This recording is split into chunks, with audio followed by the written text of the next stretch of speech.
Hey guys, what is going on? This is Travis P11 and we are back at you again. Today we're going to be doing a basic tear down and cleaning of the Glock 32. This particular pistol is chambered in 357 SIG. Now this Glock 32 is on loan to me from Stan, the owner of SS Pond, Lexington, Nebraska. Stan has been a longtime supporter of this channel and I'm looking forward to bringing this Glock to you with a range test and a tabletop review, kind of put it through its paces and see how well it runs. I've never fired 357 SIG before, so I'm really looking forward to checking it out.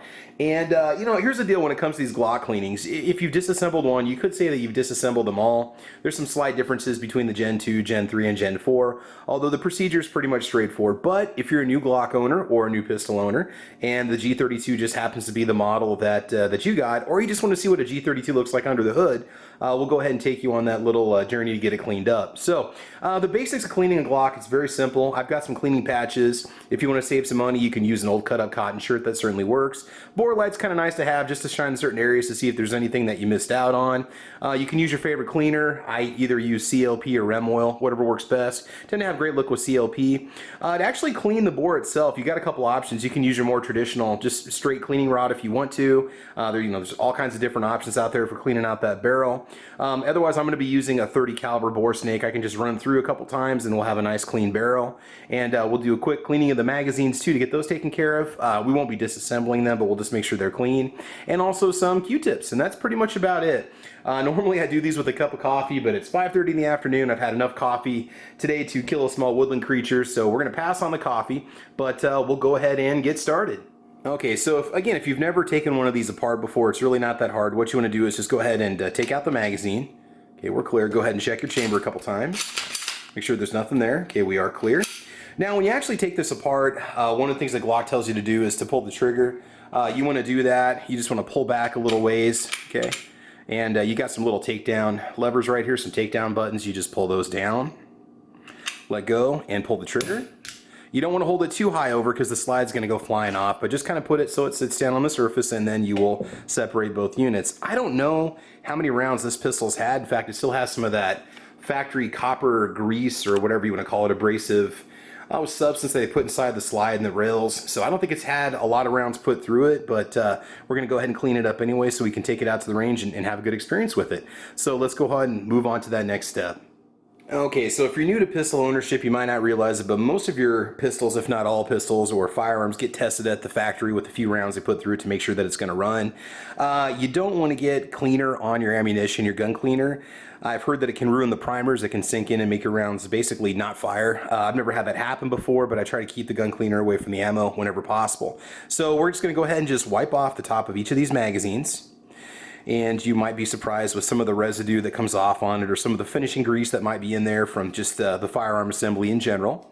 So we're going to wipe them off with just a very lightly soaked patch of CLP, just a couple drops in there. I guess I shouldn't even say soaked, but I got 4 magazines with this pistol, and I'm not sure if it comes with 3 or 4. Usually your Glocks, I believe they come with 3 from the factory. I've got a G17 Gen 4 that came with 3. Okay, now once we get that done, we'll get that patch out of the way. Take a clean, dry patch, and just go ahead and wipe off those mags again. Get rid of any excess oil. It's just to prevent any kind of carbon buildup. It's really not an issue. This is probably overkill, but it's something I've always done, and I have very few issues with my firearms when it comes to malfunctions and so on. So let's go ahead and get the magazines out of the way, and we will move on to our next step. Okay guys, so in my opinion, a Glock is not a firearm that requires a lot of lubrication to function properly. In fact, the more you put on there, the more likely it's going to be to attract all kinds of dirt and pocket lint and grime and all that other fun stuff as you're carrying it. So what I typically do is I'll use just a few drops of some CLP on a patch. Just go ahead and wipe off all your metal surfaces, and we'll hit it with a Q-tip here in just a minute and do some more of the fine detail work. And I do go over, a lot of people make comments in my videos. They'll say, man, that gun is just soaked. I can't believe you fire it like that. I'd never let you do that. What I really don't say too often in the videos, and I probably should, is that I do actually go over all the internal parts with just a dry patch and just wipe everything off, except for the surfaces that are going to have contact. And one of the primary surfaces that you want to keep some oil on is going to be your rails, your metal inserts for your rails here. It's okay to have just a few little drops of oil And again, these things can run fine. You know, you don't have to have the gun just dripping. It isn't going to matter much for performance. You know, some guns are kind of finicky and some guns require a little more lubrication than others. We'll just kind of go through with just a lightly lubricated Q-tip, a few drops of oil on there, just see if there's anything we missed out on. I like to lift up the slide stop, slide release, and get underneath there. Sometimes you get some powder residue buildup. Okay, no problems there. We'll go ahead and just grab a little bit of CLP on a Q-tip and just go ahead and run it across the top and the insides of the rail. Pretty much any of your metal surfaces here, it's okay if you get a little bit of the oil on there. Not going to be a problem. Get towards the back here also. Wipe that off a little bit. There's better Q-tips out there you can use. There's Q-tips that are made specifically for firearms. I just use the Equate ones from Walmart that I pick up. I don't really do anything too crazy or too fancy, but again, just go over all the metal surfaces, get it all cleaned up. Okay, it looks good. Pull off any excess Q-tip that's sitting around there. Okay, all right, let's go ahead and move on to our next step. Okay, so for disassembly of the slide, it's pretty simple. Just go ahead and take out that guide rod and that spring. Now it is a captive unit, which means that it's not going to fly right off. You're not going to have the guide rod shoot out of the spring or anything like that, unlike some guns. Just go ahead and wipe off the spring and guide rod with some lightly soaked patches, just lightly coated patches with some CLP. Yeah, we're looking good there. Now these can only go really one way back in, but you want to watch out how you reinstall it. You always want to have that little flat end, there you go, smaller end towards the front, and the more blunt, flat end right here towards the rear. Okay, so when you reassemble it, it'll be pretty easy to figure it out. For the barrel, we'll go ahead and just pull the barrel out. Okay, go ahead and put your slide off to the side. Go ahead and just shoot a little bit of CLP down the barrel. And what we're going to do is basically let that marinade. Okay, just go ahead and let that spray down there a little bit. Let that sit for just a minute. And while you're waiting, just go ahead and wipe off the outside of the barrel. And again, you can go over the barrel with just a lightly soaked CLP patch. You want to leave a little bit of lubrication on the barrel towards the bottom underneath here, up towards the top. Really, you're okay if you have a light coat all the way around. And especially if you're going to let the gun sit for any length of time, you know, it's a good idea. Sometimes you might want to take a brush to these little notches right here, just to ensure that they do get clean, because you can start to get some carbon fouling over there too. Okay, we got that all taken care of. Now, there's already some CLP in the barrel, so what I'm going to do is just go ahead and take the bore snake. I know it seems like overkill. You know, I tend to use my bore snakes primarily with my rifles, but just a couple passes through, and it will save you a lot of time, a lot of just patches and cleaner and all that fun stuff. So, okay, go ahead and just run that through. Now, it's not the most aggressive scrub in the barrel, so we'll take a look at the barrel here in a minute and just make sure that it is cleaning it. You can feel the brush go through. Not a lot of resistance, but looks like we're good to go. So, okay, let's go ahead and check in here. Focus in here for you guys. You can see the reflection in there. Now, what I like to do after I get done with that is to just take a single dry patch, just one time, just go ahead and push it down the barrel, and that'll catch any excess oil that's in that barrel. Again, the idea here is just to have a protective coating. You don't have to have the thing totally soaked. So just push it through, pull back, and that's it. Look at it again. Okay, it's nice and shiny, but you don't have just that wet coating inside of it. Now, it's kind of hard to tell from here, guys. I apologize. But yeah, here we go. Okay, so go ahead and just set that off to the side. Okay, let's go ahead and move on to cleaning the slide. Okay, so when it comes time to actually cleaning out the slide, just go ahead and spray just a little bit of CLP in there, just a couple little dabs that'll take care of it, okay? And then I just like to take myself a dry patch and just go ahead and wipe out the inside of the slide. There's a few parts that we want to pay some attention to, and we'll get the Q-tips out also and clean it all out. But for the most part, once you've cleaned these a few times, you're going to find it to be a pretty simple process. A lot of your lubrication that you put on ahead of time, you know, after a while it's going to be much easier to clean the gun. After a couple range trips, you kind of start to get a little bit of a buildup, kind of a protective coating on the inside of the gun. At least that's what I noticed. There's a lot less, you know, finishing material that comes off on your cloths and so on. So you can see that's fairly dirty. Okay, looks good inside. Alright, so what we want to do now, and I forgot to mention this earlier, if you have an old toothbrush sitting around, you can use an old toothbrush. Put a little tiny bit of CLP on that brush, okay? You can also use gun brushes. This is like an Outers brand or Allen brand. Oh, I'm sorry, this is Hoppy's brush set that I bought at Walmart. I got 3 of them. You want to go ahead and just brush the inside of the surface where your striker comes out, inside the slide, just go ahead and just brush that out a little bit. And then just go ahead and hit that with your patch. I'm going to use a clean patch on this one.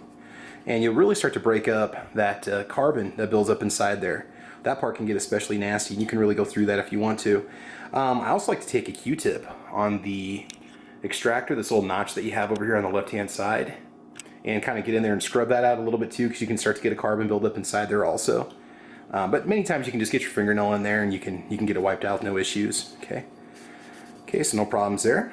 All right, now let's go ahead and put a little bit of CLP on a Q-tip here. And we'll go ahead and clean out the insides of the slide here where your rails go. So just go ahead and take a few drops of oil on there. Go and wipe out the inside of the slide.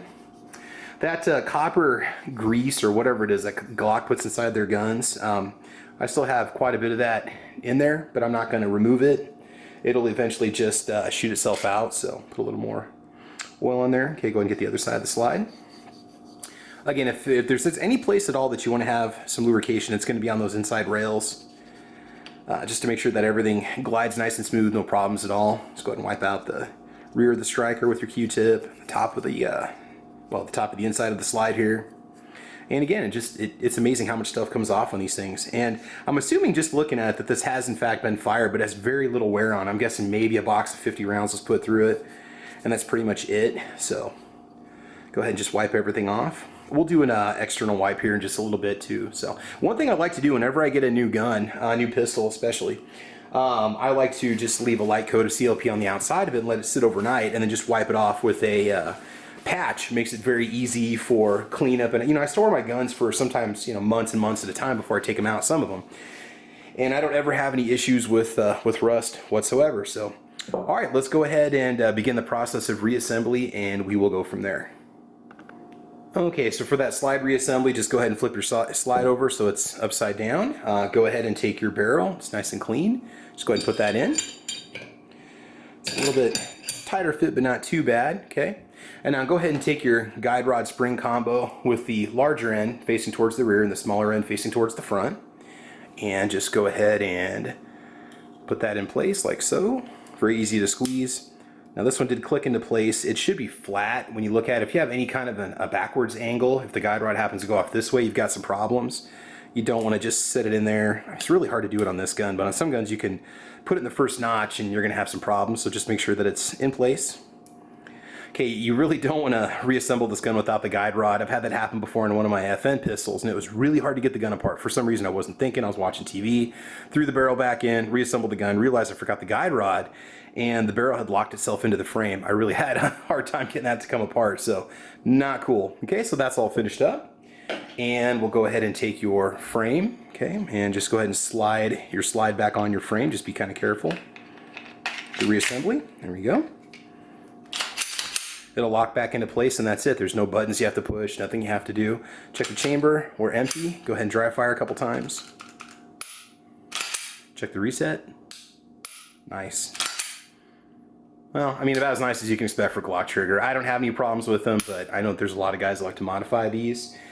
And so that basically takes care of it. So again, the bore light, you can use it to inspect any pieces or parts that you need to in case you really want to get in there and take a look.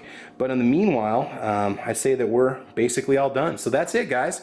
I want to thank you for joining me today. This was a disassembly and cleaning of the Glock G32. Chambered in 357 SIG, and again, thank you Stan from SS Pond for loaning me this pistol. I will be taking it to the range soon. Guys, if you like what you see, please like or subscribe. You can check me out on Facebook, Twitter, Instagram. I'm also on gunchannels.com with a podcast that I do on Saturday mornings called Caliber Corner, and that's usually 8 a.m. Central Time. And then also, guys, make sure that you like or subscribe to the channel. You can support us on patreon.com/TravisP11, and then head over to Spreadshirt because we've got the Travis P11 store. And that's just shop.spreadshirt.com/TravisP11. So guys, lots of videos coming your way. Again, I want to thank you for watching. I do appreciate your time. To finish this up, we're just going to put a very, very light coat of CLP on the outside and just let it sit for a while. Wipe off the excess with a dry patch and we're good to go. Very low maintenance, very easy to do. Well, guys, just kind of short and stubby.